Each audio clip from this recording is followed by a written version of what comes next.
Hi guys, is there anything worse than an arsonist returning to the forest to complain about the damage being done by fire to the local habitat?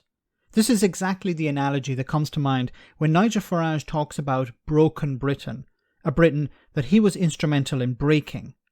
Here he complains about the 500 excess deaths that are taking place each week because people aren't getting proper A&E treatment.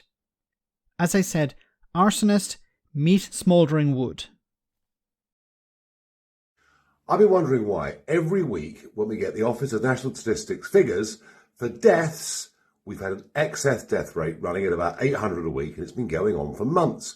Was it harms caused by the vaccine? Was it a lack of diagnoses that happened during lockdown? I couldn't get my head around it. Well, now we get from medical professionals an estimate that up to 500 people a week are dying because they're not getting proper A&E treatment in our hospitals. The figure is truly extraordinary. It's quite stunning. It's absolutely awful. And yet, there isn't that much of a fuss about it because we've just jolly well got to put up with it. This is a classic symptom, I'm afraid, of broken Britain. And I'd love to approach the new year with more optimism than I feel at the moment, but I'm sorry, I just can't.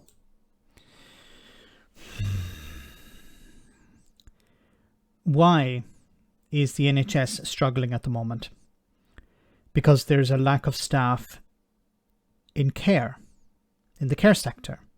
Why is there a lack of staff in the care sector?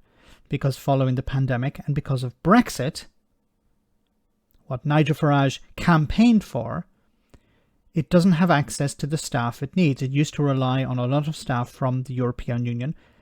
Now it can't. It can't compete with the private sector because of funding from the Tories. But on the point of Brexit, if the care sector wants to bring in people from abroad, it can find people in the local community. If it could, it would fill those positions, but it can't. So it has to source people from abroad. It costs about £3,000 to sponsor somebody with a visa. So if you want to bring somebody in, it costs about £3,000. Now, you have a care sector which is underfunded. You have a private sector within the care sector which is for profit and they don't want to spend huge amounts of money.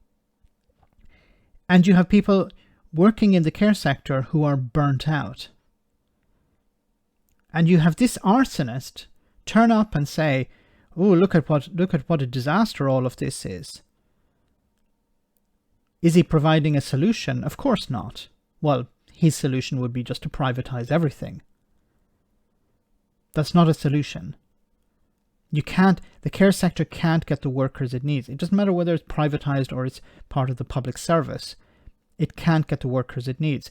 And in order to keep racists and bigots happy, the Tories brought in a draconian immigration system. Points-based system. Yeah, we want to bring in people who are brain surgeons, but we don't want to bring in cleaners. But there's a shortage of cleaners. There's a shortage of carers. There's a shortage of nurses. But we can't bring these in because they don't meet the criteria. And if we do eventually bring them in, it costs about £3,000 per visa. And you have people like this complaining about broken Britain. Charlatans like this complaining about broken Britain. He has no shame, this man. He is responsible for this. He campaigned for this. He sold this to the public. Once we leave the EU, there won't be NHS waiting lists. There won't be problems at A&E. There won't be problems in school. Brexit is the panacea. Getting out of the EU will eliminate all the problems that currently exist in our society. And what has happened? It's gotten worse. And what is Farage doing? Instead of being an honest, decent person and keeping his head down and keeping his nose out of this, he's trying to, I don't know what here. Is he trying to grift? Is he trying to take advantage of the situation politically? I don't know what he's doing here. What is he talking about? Why is he commenting on this? Once again, it's like the arsonist returning to the fire, returning to the forest fire and complaining that there aren't enough trees around. Let me know in the comment section, guys, what you think about all of this. As always, your comments are greatly appreciated. Thanks a lot.